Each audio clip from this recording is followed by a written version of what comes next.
পরিবারকে সম্মানিত করার মাধ্যমে শাহাদাতের চেতনাকে বাংলাদেশের সর্বোচ্চ উন্নয়ন এবং নিরাপত্তা বিধান করার জন্য যারা প্রতিশ্রুতিবদ্ধ সমাজের যারা নেতৃত্ব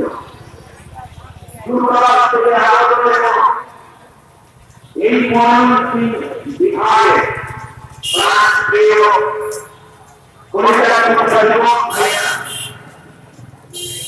শিক্ষিত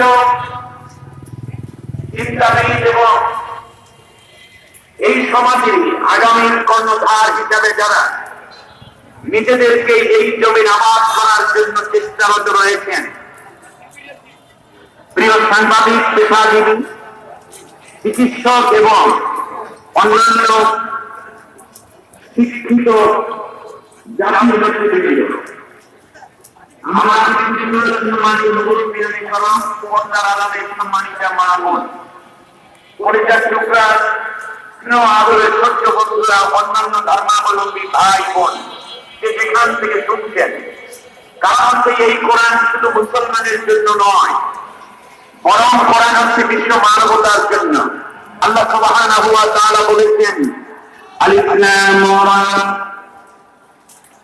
কিতাবুন আনজালনাহু ইলাইকা লিতুখরিজান নাসা মিনাল যুলুমাতি ইলান নূর।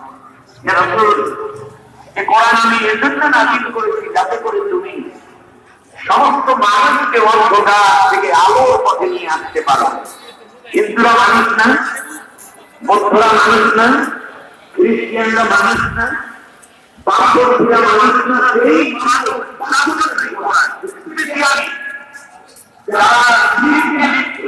মূর্তি পূজা, পূজায় লিপ্ত তাদের ব্যাপারে আল্লাহ অন্য আয়াতে আবার বলেছেন, وَإِنْ أَحَدٌ مِّنَ الْمُشْرِكِينَ استجارك فأجره حتى يسمع كلام الله ثم أبلغه مأمنا। তোমরা যদি কোন মুশরিকরা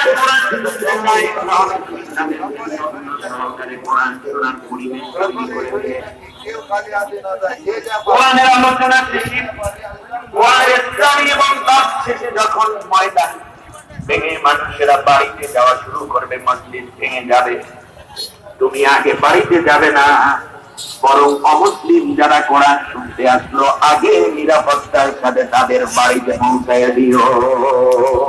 সুবহানাল্লাহ, কি চমৎকার দায়িত্ববোধ ইসলাম পালন করে। তুমি আগে বাড়িতে পৌঁছাবে, আগে তাদেরকে বাড়িতে পৌঁছে দাও। যদি বলেছেন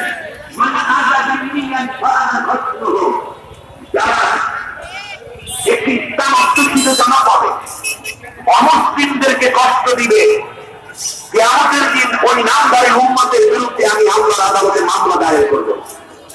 বাংলাদেশের প্রেক্ষাপটে বাংলাদেশে যারা অমুসলিম রয়েছে, আবহাওয়ার কারণ থেকে মায়ের পেটে থাকা জমজ সন্তানের মতো আমরা বসবাস করে আসি। মাঝে মধ্যে কিছু রাজনৈতিক স্বার্থ হাসিল করার জন্য কতিপয় ব্যক্তিবর্গ আমার দেশের এই সংখ্যা কম সংখ্যক অমুসলিম যারা আছেন তাদের মন্দিরগুলোতে হামলা করে, মূর্তি মাঝে মাঝে ভেঙে, তাদের বাড়িঘর লুট করে আগুন পাতি দিয়ে ঘোলা পানিতে মাছ শিকার করার মাধ্যমে তারা বরাবর ক্ষমতায় যাওয়ার জন্য অপচেষ্টা চালিয়ে সুতরাং আমার অমুসলিম ভাই বোনদেরকে বলি, আপনারা সবচেয়ে বেশি নিরাপদ থাকবেন যদি পার্লামেন্টে আল্লাহ কোরআনকে বিচারে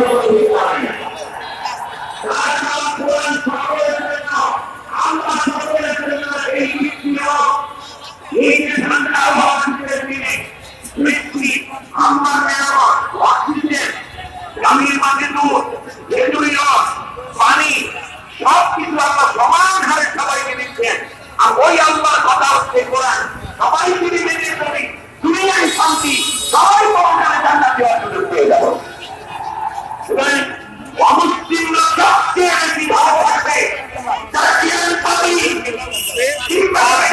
সম্বন্ধে প্রভাব করতে